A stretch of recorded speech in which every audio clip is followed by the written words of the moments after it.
نبی کریم علیہ السلام نے فرمایا کہ ایک آدمی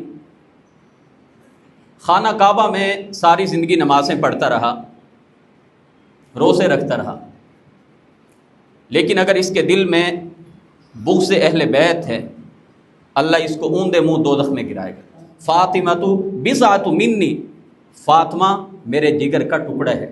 جو فاطمہ کو تکلیف پہنچائے گا وہ دراصل مجھ محمد کو تکلیف پہنچا رہا ہے صلی اللہ علیہ وسلم۔ حدیث کے الفاظ ہیں، اللہ کے نبی علیہ السلام اپنی مسند کو چھوڑ کے اپنی پیاری بیٹی سیدہ فاطمہ کو اس پہ بٹھاتے۔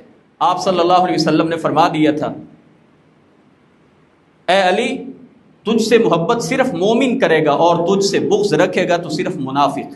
اللہ کے نبی علیہ السلام نے ایک موقع پہ فرمایا تھا کہ میرے پاس ابھی ابھی فرشتہ آیا ہے اور مجھے اس نے آ کے کہا ہے کہ اے محمد صلی اللہ علیہ وسلم، آپ کا یہ بیٹا یعنی حسین رضی اللہ تعالیٰ عنہ فلاں سرزمین میں شہید کر دیے جائیں گے، اور آپ نے فرمایا کہ اس فرشتے نے سرخ رنگ کی مٹی بھی اس جگہ کی مجھے دکھائی، اس علاقے میں حسین شہید کیے جائیں گے۔ نبی پاک ان کے خواب میں تشریف لاتے ہیں، گرد و غبار آپ پہ لگا ہوا ہے، جیسے کوئی پریشانی کے عالم میں دکھائی دے رہے ہوں، اور آپ کے ہاتھ میں ایک شیشی ہے۔ عبداللہ بن عباس نے پوچھا جناب رسول اللہ سے، اللہ کے رسول، آپ کی یہ حالت ہے اور آپ کے ہاتھ میں یہ شیشی ہے، آپ کیا تلاش کر رہے ہیں؟ آپ نے فرمایا کہ اس میں حسین کا خون تلاش کر رہا ہوں۔ دیکھنے والے لوگ کہتے ہیں کہ سانپ آتے تھے، اس کی نتنوں میں داخل ہوتے اور پھر نکل جاتے، پھر سانپ آتے، لوگ کہتے وہ دیکھو وہ دیکھو وہ سانپ آ رہا ہے۔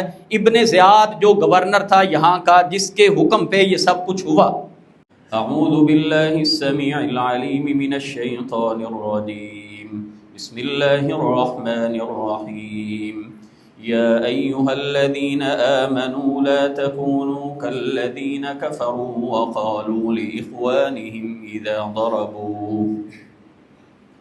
وقالوا لإخوانهم إذا ضربوا في الأرض أو كانوا غزا لو كانوا عندنا ما ماتوا وما قتلوا ليجعل الله ذلك حسرة في قلوبهم والله يحيي ويميت والله بما تعملون بصير۔ اے ایمان والو، ان لوگوں کی طرح نہ ہو جانا جنہوں نے کفر کرتے ہوئے اپنے بھائیوں کے بارے میں کہا، جو سفر پہ نکلے یا کسی جہاد پہ نکلے تو انہوں نے پیچھے سے کہا کہ کاش وہ ہمارے پاس ہوتے، نہ ان کی موت آتی نہ وہ قتل کیے جاتے۔ دراصل یہ تو بات ہے جو اللہ نے ان کے دلوں میں حسرت کے طور پہ ڈال دی ہے، اور حالانکہ اللہ ہی زندگی عطا کرتا ہے اور موت عطا کرتا ہے، اور اللہ تعالیٰ تمہارے عملوں کو دیکھ رہا ہے۔ ہر مسلمان کے لیے ایمان کے درجے میں کچھ چیزیں ہیں، اگر وہ بنیادی عقائد پختہ نہ ہوں تو بظاہر بڑی بڑی عبادات بھی ہوں، ساری عبادات رائے گاں جاتی ہیں، بیکار جاتی ہیں۔ بنیادی عقائد جیسا آپ جانتے ہیں، ایک اللہ کی وحدانیت نہ ہو، بڑی سے بڑی عبادت، بڑی سے بڑی نیکی، وہ اللہ کی بارگاہ میں صفر برابر ہے۔ ہر مسلمان کے لیے جو ایمانیات اور بنیادی عقائد ہیں، ان میں سے ایک بات تقدیر پر ایمان رکھنا بھی ہے۔ انہی بنیادی ایمانیات میں سے ایک بات جناب رسول اللہ صلی اللہ علیہ وسلم کے خانوادے کے لوگ، آپ کے رشتہ دار، ان سے ایمانی تعلق اور لگاؤ رکھنا، ان سے محبت کرنا، یہ بھی ہمارے ایمانیات میں سے ہے۔ رسول اللہ صلی اللہ علیہ وسلم نے حجۃ الوداع سے واپسی کے سفر میں غدیر خم مقام پہ آپ نے ایک خطبہ ارشاد فرمایا میں ایک چیز تو تم میں اللہ کا کلام چھوڑ کے جا رہا ہوں جس میں ہدایت بھی ہے، تمہارے لیے نور بھی ہے، اس کو مضبوطی سے تھام کے رکھنا۔ اور دوسری بات فرمائی کہ اہل بیت کا خیال کرتے رہنا، اذکرکم اللہ فی اہل بیتی، میں اپنے گھر والوں کے بارے میں اپنے اہل بیت کے بارے میں تمہیں نصیحت کر کے جا رہا ہوں۔ آپ نے یہ بات 3 مرتبہ ارشاد فرمائی۔ مستدرک حاکم کی روایت ہے، نبی کریم علیہ السلام نے فرمایا کہ ایک آدمی خانہ کعبہ میں ساری زندگی نمازیں پڑھتا رہا، روزے رکھتا رہا، لیکن اگر اس کے دل میں بغض اہل بیت ہے، اللہ اس کو اوندے منہ دوزخ میں گرائے گا۔ بعض محدثین نے اس روایت کی سند کو کچھ کمزور کہا ہے، لیکن مستدرک حاکم کی ایک دوسری روایت ہے جس کے اندر یہ ذکر تو نہیں ہے کہ جس نے ساری زندگی بیت اللہ میں نماز پڑھی یا روزے رکھے، اس میں صرف یہ الفاظ آتے ہیں جس کے دل میں میرے اہل بیت کے بارے میں بغض ہوگا، اللہ اس آدمی کو دوزخ میں پھینک دے گا۔ اسی سے یہ معلوم ہوتا ہے کہ محبت اہل بیت یہ ہر مسلمان کے ایمان کا حصہ ہے، اور پھر اہل بیت بالخصوص بہت ساری احادیث مبارکہ میں اللہ کے پیارے رسول صلی اللہ علیہ وسلم نے 5 ہستیوں کو الگ سے اہل بیت میں شمار کیے۔ محرم کے مہینے میں بالخصوص نواسہ رسول سیدنا حسین رضی اللہ تعالیٰ عنہ کی شہادت کا ہر سال محرم کے ایام میں تذکرہ خیر ہوتا ہے، اسی لیے پہلے وہ 5 ہستیوں کا ذکر کروں گا، بعد میں بات کو آگے بڑھاتا ہوں۔ میں نے پہلے بھی عرض کیا تھا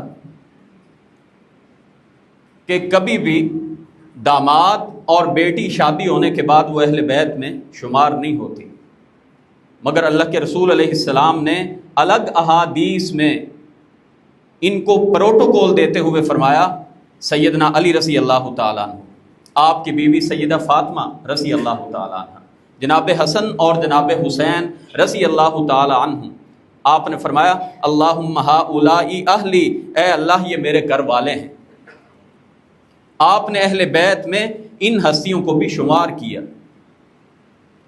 اور ان ہستیوں میں سب سے پہلے نمبر پہ میں سمجھتا ہوں سیدنا علی کا اگر مقام پہلے بھی بہت تھا بطور صحابی کے، لیکن ایک بڑا مقام اگر ان کا بنا تو وہ نسبت رسول کی وجہ سے، رسول اللہ کے داماد ہونے کی وجہ سے، اس لیے کہ سیدہ فاطمہ جناب علی المرتضیٰ کے نکاح میں تھی رضی اللہ تعالی۔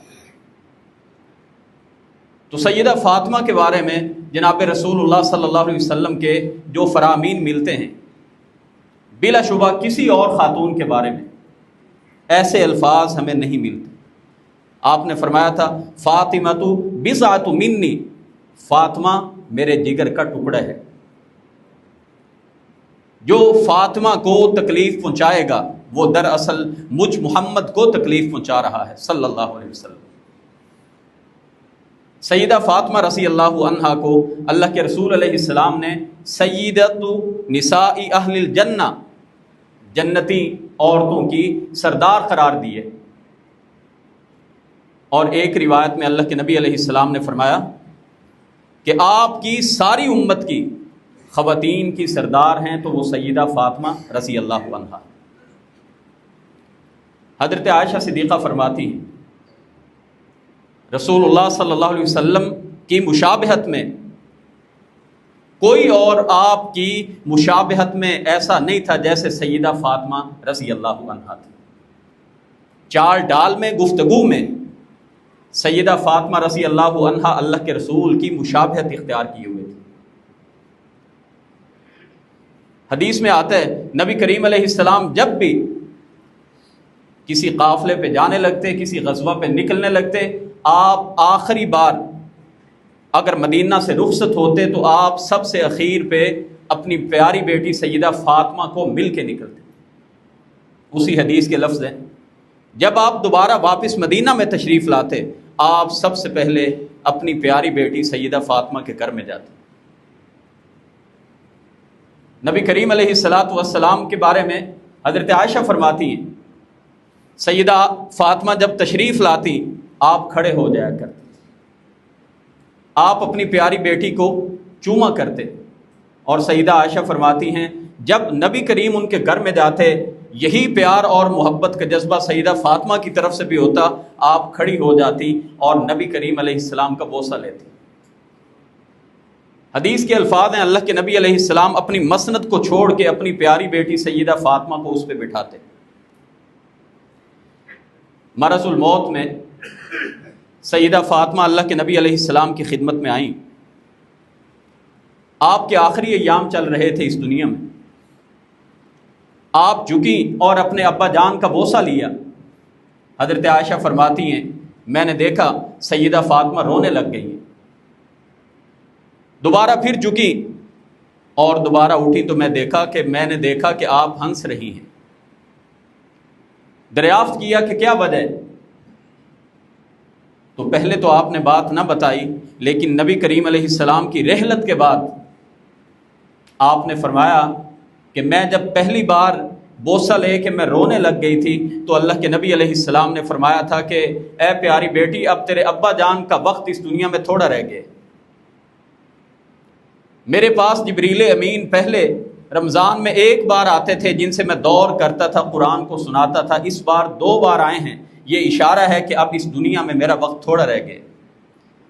حضرت فاطمہ فرماتی ہیں میں رونے لگ گئی، اور پھر اللہ کے نبی علیہ السلام نے دوسری مرتبہ میرے کان میں سرگوشی کرتے ہوئے فرمایا فاطمہ، میرے اہل بیت میں سے سب سے پہلے اگر مجھے آ کے کوئی آخرت میں ملے گی تو اے میری پیاری بیٹی، جنت میں ملنے والی وہ تو ہوگی، فاطمہ ہوگی رضی اللہ عنہ۔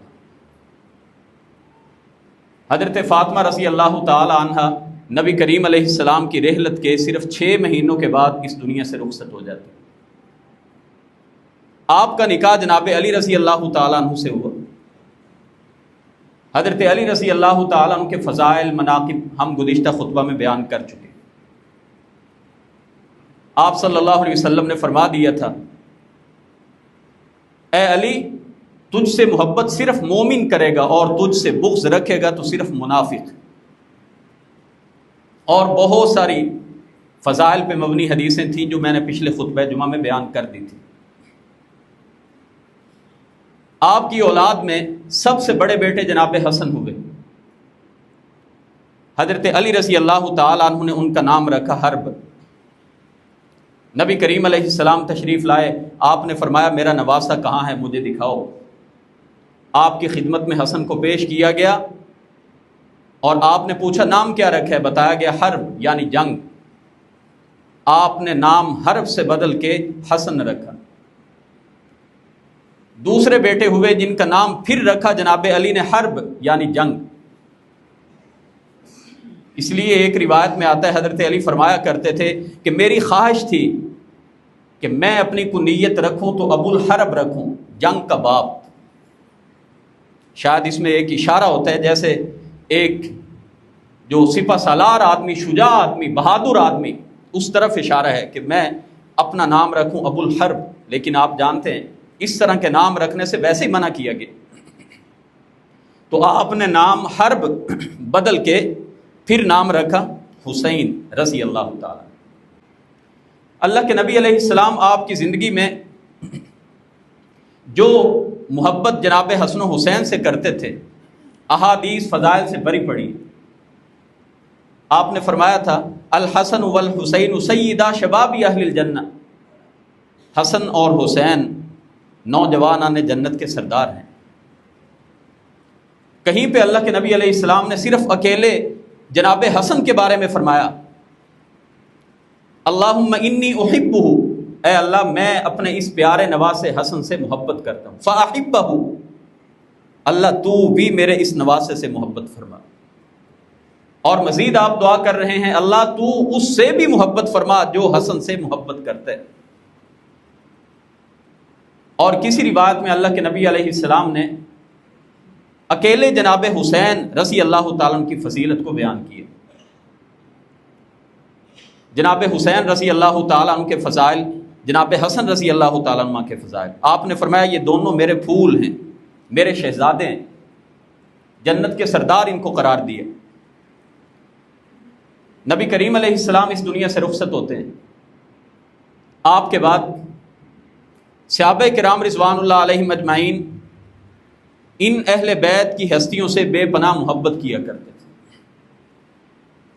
بات دوسری طرف چلی جائے گی، ایک اہم نقطہ یہاں پہ میں سمجھائے بغیر آگے نہیں گزر سکتا، وہ یہ ہے نبی کریم علیہ السلام نے ان ہستیوں کو اہل بیت میں شمار کیا۔ آپ نے فرمایا تمہاری عبادتیں ضائع ہیں، تمہارے روزے ضائع ہیں، تمہاری زندگی بھر کی ریاضتیں بیکار ہیں اگر بغض اہل بیت تمہارے دلوں میں۔ لیکن یہی حدیث بیان کر کے صرف یہ بتایا جاتا ہے کہ اہل بیت صرف یہ ہستی ہیں، ہم کہتے ہیں ایسے نہ کرو، ایسے نہ کرو۔ قرآن کو دیکھو، سورہ احزاب کا 4 رکوع پڑھو، سب سے پہلے نمبر پہ اہل بیت ہیں تو وہ حضور اکرم علیہ السلام کی بیوی ہیں۔ یا ایھا النبی قل لازواجک ان کنتن تردن الحیاۃ الدنیا وزینتها فتعالین امتعکن واسرحکن سراحا جمیلا۔ آیت تخیر جب اتری، لمبا واقعہ ہے، پورے رکوع میں خطاب ہو رہا ہے تو نبی کی بیویوں سے ہو رہا ہے، یا نساء النبی، اے نبی کی بیویوں۔ اور اس کے بعد اللہ تعالیٰ فرماتے ہیں انما یرید اللہ لیذھب عنکم الرجس اہل البیت، بے شک اللہ چاہتا ہے تم سے ہر طرح کی نجس کو، گندگی کو دور کر دے اور تمہیں اچھی طرح سے پاک کر دے۔ یا اہل البیت کے لفظ آتے ہیں اے گھر والو، تو قرآن سے ثابت ہے اہل البیت اصل میں رسول اللہ کی بیوی ہیں۔ صحیح بخاری کی روایت ہے، حضرت عائشہ صدیقہ رضی اللہ تعالی عنہا پہ جس وقت منافقین نے تہمتیں لگائیں، اللہ کے نبی علیہ السلام نے وہی اہل بیت کے الفاظ جو آپ نے جناب حسنین کریمین جناب علی سیدہ فاطمہ کے لیے فرمائے، صحیح بخاری کی روایت ہے، آپ نے فرمایا میری گھر والی کے بارے میں لوگ جو مجھے تکلیف دے رہے ہیں وہاں پر یہ لفظ ہیں، میری گھر والی، اہل بیت کے لفظ ہیں، اور آپ کی بیوی کے بارے میں۔ ہم کہتے ہیں اہل بیت کا احترام ضرور کرو، سب کا کرو، ایمان کا حصہ ہے۔ اہل بیت کا احترام نہیں ہے، ایمان ہی نہیں ہے۔ لیکن خدا را یہ ظلم زیادتی نہ کرو کہ آپ معاشرے میں، امت میں تفریق پیدا کر کے رسول اللہ کی بیویوں کو نکال کے، نعوذ باللہ ثم نعوذ باللہ، رسول اللہ کی بیویوں پر تبرہ کر کے، گستاخی کر کے، گالیاں دے کے، اور یہ سمجھیں کہ یہ آپ کوئی اللہ کے رسول کی فیملی سے محبت کر رہے ہیں۔ یہ آپ اللہ کے رسول کی بیویوں سے محبت، آپ کے اہل بیت سے محبت کا دعویٰ جو ہے وہ آپ کا درست نہیں ہے۔ ہم اہل بیت کے تمام افراد کی عزت کرتے ہیں، احترام کرتے ہیں، وہ حضرت علی رضی اللہ تعالیٰ عنہ کا خانوادہ ہو، وہ رسول اللہ کی بیویاں ہوں، وہ آل عباس کی فیملی ہو، آل جعفر کی فیملی ہو، آل عقیل کی فیملی ہو۔ اہل بیت جناب رسول اللہ صلی اللہ علیہ وسلم نے صرف ان 5 تن پاک ہستیاں جن کو ہمارے ہاں کہا جاتا ہے، صرف ان کو نہیں کہا، حضرت علی رضی اللہ تعالیٰ عنہ کے بھائی، ان کی فیملی کو بھی انہی حدیثوں میں اللہ کے رسول نے فرمایا یہ بھی میرے گھر والے ہیں۔ تو ہمارا ایمان ہے الحمدللہ، ہم اہل بیت کی شان میں تنقید کفر سمجھتے ہیں، لیکن ساتھ میں ہم یہ بھی مطالبہ کرتے ہیں کہ ان اہل بیت کی جو عرفہ اور اعلیٰ ہستیاں ہیں، ازواج مطہرات ہیں، ان پر برملا طور پہ جو تبرہ کیا جاتا ہے، گالم گلوچ کیا جاتا ہے، ہمارے حکمرانوں کو اور ہمارے اداروں کو ان کا بھی نوٹس لینا چاہیے۔ تو اہل بیت ہمارا موضوع چونکہ حضرت علی رضی اللہ تعالی عنہ اور آپ کی فیملی ہے، حضرت حسن حسین رضی اللہ عنہما صحابہ کے دور میں جو صحابہ اور خلفائے ثلاثہ آپ کا احترام کرتے تھے، بے شمار مقامات پہ ایسا ہوا اگر وظیفہ مقرر کیا تو نواسہ رسول ان کا وظیفہ اس لیے زیادہ مقرر کیا کہ ان کی نسبت جناب رسول اللہ سے صلی اللہ علیہ وسلم۔ لباس کہیں سے آیا حضرت عمر فاروق کی خدمت میں، لباس ایسا تھا جو جناب حسن اور حسین کو پورا نہیں آ رہا تھا۔ آپ نے شام کے علاقے سے اسپیشل لباس منگوائے تو جناب حسن اور جناب حسین رضی اللہ عنہما کے لیے منگوائے کہ اگر دیگر اصحاب میں غنائم کے لباس تقسیم ہوں اور نواس رسول کے اس سائز کا لباس نہ آئے تو آپ نے فرمایا میرے دل کو راحت اور ٹھنڈک نہیں پہنچتی جب تک کہ میں ان کو نئے لباس نہ لے کے دوں۔ حضرت ابو بکر صدیق کے دور میں بھی یہی معاملہ تھا۔ صحابہ کا آپس میں احترام، اہل بیت کے ساتھ رشتہ۔ آپ جانتے ہیں عثمان غنی رضی اللہ تعالیٰ عنہ محاصرے کے دوران پہرے داروں میں آپ کو اگر نام نظر آئے گا جناب حسن جناب حسین کا نظر آئے گا رضی اللہ عنہ، ان میں تفریق آپ کو نظر نہیں آئے گی۔ صحابہ کرام رضوان اللہ علیہم اجمعین اور اہل بیت آپ کو ہر جگہ پہ ہر مقام پہ آپ کو ایک ساتھ چلتے نظر آئیں گے، کوئی تفریق نام کی چیز آپ کو نظر نہیں آئے گی۔ نبی کریم علیہ السلام نے جو فضائل اور مناقب بیان کر دیے تھے وہ سننے والے تو اصحاب تھے، یہ کیسے ممکن ہے صحابہ کرام رضوان اللہ علیہم اجمعین فضائل سنیں جناب حسنین کریمین کے اور آپ کا احترام نہ کریں؟ ممکن نہیں ہے۔ یہی معاملہ جناب علی المرتضیٰ رضی اللہ تعالیٰ عنہ کی طرف سے دیگر اصحاب کے ساتھ محبت میں تھا۔ حضرت علی کے بیٹوں میں ایک بیٹے کا نام ابو بکر بھی ہے، ایک بیٹے کا نام عمر بھی ہے، ایک بیٹے کا نام عثمان بھی ہے۔ حضرت حسین رضی اللہ تعالیٰ عنہ کی جو اولاد کربلا میں شہید ہوئی، شہداء کے ناموں کا ذرا جائزہ لیجئے، ان میں بھی جناب حسین کے ایک بیٹے کا نام ابو بکر ہے، ایک بیٹے کا نام عمر ہے، ایک بیٹے کا نام عثمان ہے۔ عرض یہ کر رہا ہوں صحابہ میں اور اہل بیت میں احترام کا رشتہ تھا، محبت کا رشتہ تھا۔ صحابہ کرام کے دور کے بعد حضرت عثمان غنی کے دور میں فتنوں کے دروازے کھلے، سیدنا علی رضی اللہ تعالیٰ عنہ کے دور میں وہ جو جنگوں کا سلسلہ تھا، وہ جو فتنوں کا دروازہ کھلا تھا، ہمیں نظر آتا ہے جنگ جمل، جنگ صفین، جنگ نہروان، کیا اسباب تھے۔ میں کئی بار اس پہ بات کر چکا ہوں، گزشتہ خطبہ میں بھی صرف اشارہ کر دیا تھا۔ اصل میں جو ان کے اندر چھپے ہوئے لوگ تھے، جو اصل ان کے اندر تفریق پیدا کرنا چاہتے تھے، جو سمجھتے تھے کہاں سے شگاف ڈالا جائے، ان کے بیچ میں دوریاں پیدا کر کے اس امت میں افتراق پیدا کر دیا جائے، انتشار پیدا کر دیا جائے، ان کو آپس میں لڑا دیا جائے۔ اس سے پہلے ایسا نہیں تھا۔ سیدہ فاطمہ رضی اللہ عنہا کے بے پناہ فضائل تو ہیں نا، لیکن حضرت ابو بکر صدیق رضی اللہ تعالیٰ عنہ جب خلیفہ بنے، ایک معاملہ چھوٹا سا ایک معاملہ تھا اور اس کے پیچھے رسول اللہ کا حکم تھا۔ اس بات کو لے کے سیدہ فاطمہ کے فضائل بیان کر کے یہ بتایا جاتا ہے نعوذ باللہ حضرت ابو بکر صدیق نے حضرت فاطمہ کا حق غصب کیا تھا، نعوذ باللہ ثم نعوذ باللہ۔ ایسا نہیں تھا۔ حضرت ابو بکر صدیق رضی اللہ تعالیٰ عنہ کا موقف یہ تھا، اکیلے نہیں، تمام خلفائے راشدین کا یہی موقف تھا، تمام صحابہ کا یہی موقف تھا۔ اللہ کے رسول علیہ السلام کے فرامین میں سے ایک فرمان یہ تھا، کوئی نبی اس دنیا میں ترکہ چھوڑ کے نہیں جاتا، جائیداد پراپرٹی چھوڑ کے نہیں جاتا۔ جو پیغمبر اس دنیا میں چھوڑ کے جاتے ہیں وہ وراثت میں تقسیم نہیں ہوتا۔ یہ بنیادی حدیث تھی، اس کے پیچھے کوئی تعصب نہیں تھا۔ لیکن آج تو یہ بتایا جاتا ہے نعوذ باللہ کہ صحابہ نے سیدہ فاطمہ کے گھر پہ حملے کروایا اور ان کے گھر کو آگ لگوا دی۔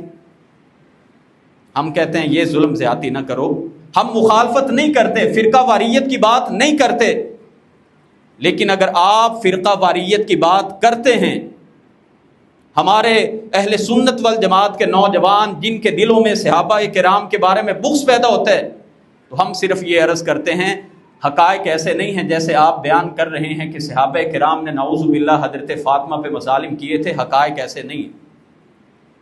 حقائق یہ ہیں، حضرت علی رضی اللہ تعالیٰ عنہ حضرت ابو بکر صدیق کے مشیر رہے، سیدنا فاروق اعظم کے مشیر رہے، حضرت عثمان غنی کے مشیر رہے۔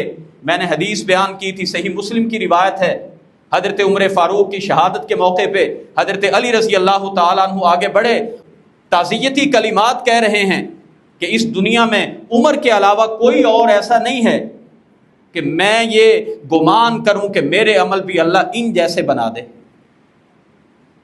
ان کے بیٹے محمد بن حنفیہ رحمۃ اللہ علیہ نے اپنے ابا جان سے پوچھا تھا، ای الناس خیر بعد رسول اللہ صلی اللہ علیہ وسلم، صحیح بخاری کی روایت ہے۔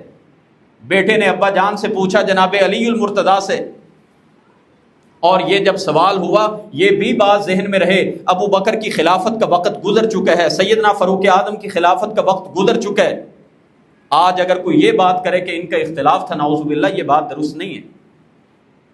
حضرت علی رضی اللہ تعالیٰ عنہ فرما رہے ہیں، جب سوال ہوا ای الناس خیر بعد رسول اللہ صلی اللہ علیہ وسلم، رسول اللہ کے بعد انسانوں میں سے بہترین آدمی کون ہے؟ حضرت علی المرتضیٰ فرما رہے ہیں اللہ کے رسول کے بعد اگر کوئی خیر الناس آدمی ہے تو وہ ابو بکر ہیں، پھر عمر ہیں، پھر عثمان ہیں رضی اللہ عنہ۔ تو ان کا تو احترام کا رشتہ تھا۔ آج بھی ہر اہل سنت والجماعت کا یہ تصور ہے، اہل بیت میں سے کسی ایک فرد کی تنقید کرنا، وہ اپنے آپ کو سمجھتا ہے میں ایمان سے، نمازوں سے، عبادات سے محروم نہ کر دیا جاؤ۔ تو اللہ تعالی ہمیں تمام کے تمام اہل بیت، ہم رسول اللہ کی 4 بیٹیوں کو اہل بیت میں سے مانتے ہیں کہ ایک کو نہیں۔ ہمارے ہاں کہتے ہیں جی کہ ایک بیٹی ہے، صرف 3 بیٹیوں کا انکار کر دیا جاتا ہے۔ ہم کہتے ہیں رسول اللہ کی 4 بیٹیاں تھیں، ہم 4 کا احترام کرتے ہیں۔ ہم رسول اللہ کی 11 ازواج کو امہات المؤمنین مانتے ہیں، ہمارے ہاں کہا جاتا ہے بیوی ایک ہی تھی، نعوذ باللہ ثم نعوذ باللہ۔ ہم اس لیے کہتے ہیں محبت اہل بیت کی آڑ میں امت میں تفرقے مت پیدا کرو، اور یہ وہ عقیدہ ہے، یہ وہ تصور ہے جس کو آپ زبردستی کسی ڈر اور خوف کے ذریعے آپ جس کو شکست نہیں دے سکتے۔ ہر سال محرم کے مہینے میں ہمارے اس منبر و محراب سے اہل سنت کی کسی مسلک کی مسجد ہو، میں نے آج تک نہیں سنا کہ کسی اہل بیت کی شان میں تنقیص ہو رہی ہو، آج تک نہیں سنا۔ کیسے ظلم اور زیادتی کی بات ہے۔ محبت اہل بیت کا تذکرہ تو ہم بھی کرتے ہیں، کیا محبت اہل بیت پوری نہیں ہوتی جب تک کہ صحابہ کو گالیاں نہ دی جائیں؟ اس محرم میں بھی یہی کچھ ہو رہا ہے۔ اللہ ہمارے اداروں کو اصلاح کرنے کی توفیق نصیب فرمائے۔ یہ عمل درست نہیں ہے کہ آپ اہل سنت کو ایک حدیث پوسٹ کرنے پہ ان کے خلاف FIR درج کریں، اور دوسری طرف برملا طور پہ انٹرنیشنل میڈیا کے سامنے پوڈ کاسٹ میں بیٹھ کے ان کا ایک ہائی لیول کا اسکالر بیٹھ کے وہ صحابہ کے بارے میں برملا طور پہ، ابھی اسی عشرہ محرم کی بات کر رہا ہوں، پرانی بات نہیں، آپ نے کلپ سنا ہوگا، اس سے دلوں میں انتشار پیدا ہو سکتا ہے، اس سے فتنے زیادہ اس امت میں آ سکتے ہیں۔ کبھی اس امت میں اتحاد پیدا نہیں ہو سکتا جب تک کہ قرآن و سنت کو بنیاد بنا کے اس پہ اتحاد پیدا نہ کیا جائے۔ تو میں عرض کر رہا ہوں، حضرت علی رضی اللہ تعالیٰ عنہ کے دور کی جو جنگیں ہوئیں ان کے کیا اسباب تھے، کئی بار میں ان کو تفصیل سے بیان کر چکا ہوں۔ جناب حسن رضی اللہ تعالیٰ عنہ حضرت علی رضی اللہ تعالیٰ عنہ کی شہادت کے بعد خلیفہ بن جاتے، 6 مہینے خلیفہ رہے۔ اللہ کے نبی علیہ السلام نے آپ کے بارے میں ایک پیشین گوئی فرمائی ہوئی تھی، یہ میرا بیٹا سردار ہے اور اللہ اس کے ذریعے سے مسلمانوں کے 2 گروہوں میں صلح کرا دے گا۔ کب کرائے گا یہ آپ نے کوئی پیشین گوئی نہیں فرمائی تھی۔ سن 41 ہجری میں جناب حسن رضی اللہ تعالیٰ عنہ امیر معاویہ سے صلح کر لیتے، اور یہ سال عام الجماعہ کا سال کہلاتا ہے۔ گویا امیر معاویہ کے حق میں صلح کر کے وہ جو امت میں ایک اختلاف کی فضا بنی ہوئی تھی، آپ نے ان دونوں گروہوں کو صلح کے ذریعے آپس میں ان کو ملا دیا۔ حضرت حسن رضی اللہ تعالیٰ عنہ کی شہادت ہو جاتی ہے سن 50 ہجری میں۔ یہ بات یاد رکھنے کی ہے، جس وقت حضرت حسن رضی اللہ تعالیٰ عنہ نے امیر معاویہ سے صلح کی تھی، کوفہ کے لوگوں نے حضرت حسن نواسہ رسول کو جو کلمات کہے تھے وہ گالیوں سے کم نہیں تھے۔ آپ کسی تاریخ سے ان واقعات کو پڑھ سکتے ہیں۔ لیکن حضرت حسن نے صلح کر لی، آپ مکہ مکرمہ میں مدینہ منورہ میں آ گئے۔ آپ کی شہادت کے بعد جناب حسین رضی اللہ تعالیٰ عنہ کو دوبارہ سے خط لکھ کے کوفہ کی طرف بلایا گیا۔ یہ واقعہ کربلا سے 10 سال پہلے کی بات کر رہا ہوں۔ واقعہ کربلا تو 61 ہجری میں ہوتا ہے۔ وہی معاملات جو پرانے فتنوں کے زمانے اور دور چلے آ رہے تھے، حضرت علی کے دور میں جو سازشیں ہوئیں کوفہ میں، حضرت حسن کے خلاف جو ان کے خیمے کو آگ لگائی گئی، ان کو شہید کرنے کی کوشش کی گئی۔ جب آپ نے سارے معاملات دیکھے تو میرے اپنے ساتھ تو میرے ساتھی ہی نہیں ہیں، آپ نے امیر معاویہ سے صلح کر لی۔ اب حضرت حسین کو خط لکھے جا رہے ہیں حضرت حسن کی شہادت کے بعد، لیکن آپ ان کی باتوں میں نہ آئے۔ امیر معاویہ رضی اللہ تعالیٰ عنہ جو فیصلہ کر کے گئے، صحابہ نے کہا تھا کہ یہ اللہ اور اس کے رسول کی تعلیمات والا فیصلہ نہیں ہے۔ قیصر و کسریٰ کی روایت ہے کہ اپنے بیٹے کو اپنے بعد خلیفہ بنا کے جانا۔ بہرحال کئی صحابہ تھے جنہوں نے آپ کو یہ باور کرایا کہ یہ آپ کا عمل درست نہیں ہے۔ حضرت امیر معاویہ فوت ہونے کے بعد ان کا بیٹا یزید خلیفہ بن جاتا ہے۔ اب یزید کے دور میں دوبارہ سے کوفہ کی طرف سے اتنے خط لکھے گئے کہ آپ تشریف لائیے، ہم آپ کے ہاتھ پہ بیعت کرنا چاہتے ہیں۔ بعض نے لکھا ہے کہ اونٹوں پہ سوار ہو سکتے تھے، اتنے خط تھے کہ ان کو بوریوں میں لاد کے اونٹوں پہ رکھا جا سکتا تھا۔ جناب حسین رضی اللہ تعالی عنہ ان کی دعوت پہ کوفہ میں تشریف لے آتے۔ واقعہ اتنا طویل ہے کہ میں بالکل اس کی طوالت کی طرف نہیں جانا چاہتا۔ یزید چونکہ دمشق میں تھا اور اسی کا لگایا ہوا گورنر ابن زیاد تھا یہاں کا، اور ابن زیاد نے آگے جس فوج کو لگایا ہوا تھا اس کو لیڈ کرنے والا عمر بن سعد بن ابی وقاص، صحابی رسول کا بیٹا تھا عمر۔ پھر جناب حسین کی شہادت جس انداز میں آپ سنتے ہیں، اس میں تو کوئی دو رائے نہیں کہ آپ شہید کر دیے گئے۔ اس موقع پہ انسانی تاریخ کی اور تاریخ اسلام کی ایک دردناک داستان ہے، اس میں کوئی دو رائے نہیں۔ جناب حسین رضی اللہ تعالیٰ عنہ کے بارے میں اللہ کے نبی علیہ السلام نے ایک موقع پہ فرمایا تھا کہ میرے پاس ابھی ابھی فرشتہ آیا ہے اور مجھے اس نے آ کے کہا ہے کہ اے محمد صلی اللہ علیہ وسلم، آپ کا یہ بیٹا یعنی حسین رضی اللہ تعالیٰ عنہ فلاں سرزمین میں شہید کر دیے جائیں گے، اور آپ نے فرمایا کہ اس فرشتے نے سرخ رنگ کی مٹی بھی اس جگہ کی مجھے دکھائی، اس علاقے میں حسین شہید کیے جائیں گے۔ تو اللہ کے رسول علیہ السلام کی یہ پیشین گوئی تھی، اور یقیناً پیغمبر کی پیشین گوئی وہ وحی کا حصہ ہوتی۔ جب آپ شہید ہوئے، مسند احمد میں ایک روایت آتی ہے، عبداللہ بن عباس سو رہے تھے، دوپہر کا وقت تھا، نبی پاک ان کے خواب میں تشریف لاتے ہیں، گرد و غبار آپ پہ لگا ہوا ہے، جیسے کوئی پریشانی کے عالم میں دکھائی دے رہے ہوں، اور آپ کے ہاتھ میں ایک شیشی ہے۔ عبداللہ بن عباس نے پوچھا جناب رسول اللہ سے، اللہ کے رسول آپ کی یہ حالت ہے اور آپ کے ہاتھ میں یہ شیشی ہے، آپ کیا تلاش کر رہے ہیں؟ آپ نے فرمایا کہ اس میں حسین کا خون تلاش کر رہا ہوں۔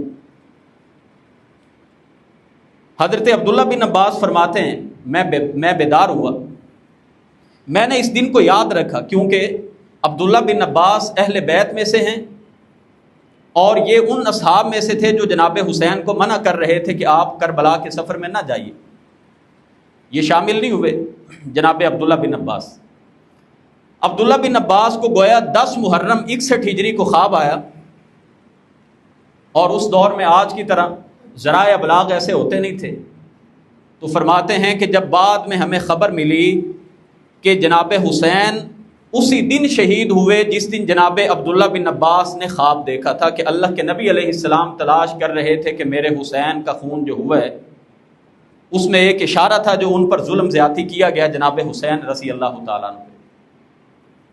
اب اس سارے واقعے میں، واقعہ کربلا میں سن 61 ہجری میں ہوا، 10 محرم کو ہوا، جناب حسین کی شہادت ہوئی، اہل بیت کے کئی فرزندان اس میں شہید ہوئے، لیکن واقعہ اہل بیت میں بے شمار ایسی روایات پیش کی جاتی ہیں جن کا حقیقت سے تعلق نہیں۔ واقعہ کربلا سب سے پہلے جس نے بیان کیا ابو مخنف لوط بن یحییٰ، جو واقعہ کربلا کے 20 سال کے بعد پیدا ہوا۔ تاریخ طبری میں، تاریخ قرطبی میں، تمام تاریخ کی کتابوں میں جو بڑے بڑے واقعات لیے گئے وہ ابو مخنف لوط بن یحییٰ سے لیے گئے، جس کی کتاب مقتل حسین تھی، اور یہ 20 سال کے بعد واقعہ کربلا کے بعد پیدا ہوا۔ اسی لیے زیادہ تر جو واقعات بیان کیے جاتے ہیں ان کی سند کے بارے میں پتہ ہی کوئی نہیں، یہ واقعہ سچ ہے جھوٹ ہے، کہاں سے لیا ہے، کس راوی سے لیا گیا، جو راوی اس کو بیان کر رہا ہے وہ اس وقت موجود بھی تھا یا نہیں تھا۔ بہرحال میں بات کو ختم کرتا ہوں۔ سورہ آل عمران کی جو آیت مبارکہ میں نے پڑھی ہے، واقعہ کربلا پہ کہنے کو بہت ساری باتیں ہیں، میں 2-3 بار تفصیلی اس پہ بات کر چکا ہوں۔ سورہ آل عمران کی آیت ہے کہ اللہ تعالیٰ فرماتے ہیں، اے ایمان والو لا تکونوا کالذین کفروا وقالوا لاخوانہم اذا ضربوا فی الارض او کانوا غزا لو کانوا عندنا ما ماتوا وما قتلوا، ان کافروں کی طرح نہ ہو جانا جنہوں نے کہا تھا کہ سفر پہ لوگ نکلے اور وہاں پہ ان کی موت آ گئی تو وہ کہنے لگے کہ کاش ہمارے بھائی سفر پہ نہ نکلتے، کاش ہمارے بھائی جہاد پہ نہ جاتے، ہمارے گھر میں بیٹھے رہتے، نہ ان کی موت آتی، نہ یہ شہید ہوتی۔ اللہ تعالیٰ فرماتے ہیں ایسی باتیں مت کرو۔ ایک حدیث کے لفظ ہیں، آپ صلی اللہ علیہ وسلم نے منع فرمایا، یہ بات مت کہو کہ کاش ایسے ہو جاتا، کاش جناب حسین کربلا میں نہ جاتے۔ فَإِنَّ لَوْ تَفْتَحُ عَمَلَ الشَّيْطَانِ، اس لیے کہ جو لو کا کلمہ ہے نا، اگر ایسا ہوتا تو ویسا ہوتا، اللہ کے نبی علیہ السلام نے فرمایا یہ شیطان کے دروازوں کو کھول دیتے۔ آپ نے فرمایا بس یہ بات کہو قدر اللہ وما شاء فعل، جو مقدر میں تھا اور جو اللہ نے چاہا وہ ہو گیا۔ اس کے جو بھی ذمہ دار تھے واقعہ کربلا کے، ہم جانتے ہیں کہ سب سے پہلے ابن زیاد جو یہاں کا گورنر تھا، اس کی موت کے بارے میں آتا ہے جب اس کی موت ہوئی مسجد میں اس کی لاش پڑی ہوئی تھی، جامع ترمذی کی روایت ہے۔ دیکھنے والے لوگ کہتے ہیں کہ سانپ آتے تھے، اس کی نتنوں میں داخل ہوتے اور پھر نکل جاتے، پھر سانپ آتے، لوگ کہتے وہ دیکھو وہ دیکھو وہ سانپ آ رہا ہے۔ ابن زیاد جو گورنر تھا یہاں کا، جس کے حکم پہ یہ سب کچھ ہوا، اور یزید بہر کیف ایک حاکم وقت تھا، ہم اس کو بری الذمہ نہیں سمجھتے، ہم سمجھتے ہیں تھوڑا یا زیادہ جتنا بھی تھا یہ ہمارا اختیار نہیں ہے ہم تعین کریں، ضرور قصوروار بھی تھا۔ اگر قصوروار نہیں تھا تو یزید نے قاتلین حسین کو پکڑ کے قصاص میں قتل کیوں نہیں کروایا؟ یہ ایک بات کافی ہے کہ یزید اگر ان کو پکڑ کے قتل کرا دیتا ابن زیاد کو، یہ بات سمجھ آ جاتی کہ یزید اس معاملے سے بری الذمہ ہے۔ اب ہمارے کرنے کا کام کیا ہے؟ دیکھیں، ربیع الاول میں میلاد کی محفلیں منانا، محبت رسول کے دعوے کرنا، اور محرم میں اہل بیت سے محبت کے دعوے کرنا، یہ بڑے آسان ہیں، لیکن سچی بات ہے جناب حسین کے مشن پہ چلنا اور اہل بیت سے محبت کا عملی اظہار کر کے ان کی سیرت کو اپنی زندگی میں لے کے آنا، یہ سب سے مشکل کام ہے۔ اگر ہم اپنی زندگی میں اہل بیت کی سیرت کو لے کے نہیں آتے، سیدہ عائشہ، سیدہ فاطمہ سے محبت کے جتنے مرضی دعوے کر لیں، سارے منہ پہ اٹھا کے دے مارے جائیں گے۔ ہماری بچیوں کو بھی، ہماری خواتین کو بھی سیرت فاطمہ سے سبق حاصل کرنا چاہیے، جن کے بارے میں آتا ہے کہ فوت ہونے سے پہلے یہ وصیت کی تھی کہ میری لاش کو بھی رات کی تاریکی میں اٹھا کے لے کے جانا، کسی غیر محرم کی نظر میرے چہرے پہ نہ پڑے۔ اور سیرت فاطمہ اگر زندگی میں نہیں ہے، جناب حسن و حسین سیدنا علی المرتضیٰ رضی اللہ تعالیٰ عنہ کے فرامین زندگی کس انداز میں گزاری، اگر وہ ہماری زندگی میں چیزیں نہیں آتی، ہم اپنی سیرت میں، کردار میں، اخلاق میں بہتری نہیں لاتے، تو بھائی یہ پھر صرف ایک دن ہے اور محض دعوے ہیں اور کچھ نہیں ہے۔ ضرورت اسی بات کی ہے کہ جناب حسین رضی اللہ تعالیٰ عنہ کی سیرت سے، آپ کی شہادت سے سبق حاصل کر کے حق بات پہ ڈٹنا پڑے، حق بات پہ جان بھی جانے کی پرواہ کیے بغیر، جس کو آپ حق بات سمجھیں اگر اس پہ ڈٹنا پڑے، نہ جان کی پرواہ کریں، نہ اپنے مال کی پرواہ کریں، پھر دنیا میں کسی طاقتور کی پرواہ کیے بغیر ہر دور میں ڈٹ جانا، یہ جناب حسین رضی اللہ تعالیٰ عنہ کی بہت بڑی سنت ہے۔ اللہ رب العزت سے دعا ہے کہ اللہ رب العزت تمام کے تمام اہل بیت اطہار کی قبور پہ اربہ ارب لا تعداد برکتیں، رحمتیں نازل فرمائے، اور اللہ رب العزت ہمیں ان کی سیرت کو اپنی عملی زندگی میں اپنا کے اس پہ عمل پیرا ہونے کی اللہ کی ذات ہمیں توفیق بخشے۔ وآخر دعوانا ان الحمد للہ رب العالمین۔